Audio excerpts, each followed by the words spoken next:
这个天气无稳定，尤其是要拼大雨进前，因为假气也袂影响，一寡水下总飞出浪。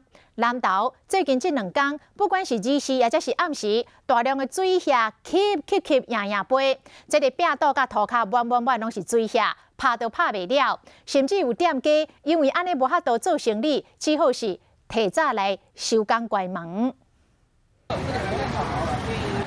路顶的边啊，看到安尼一簇一簇的水下，非常壮观，坐甲会惊人，真可怕。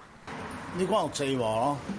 换一个角度，水下共款非常多，因为有曙光上强，加上天气真翕热，是热天时啊交配季节，无论是日时也是暗时啊，伫南投市区是安尼龟速飞过来飞过去，店家真困扰。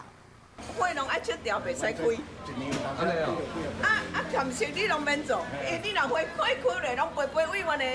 吃的物件落呀，这就是昨天留下来的，这全部都是昨天留下来的一些证据，非常的多。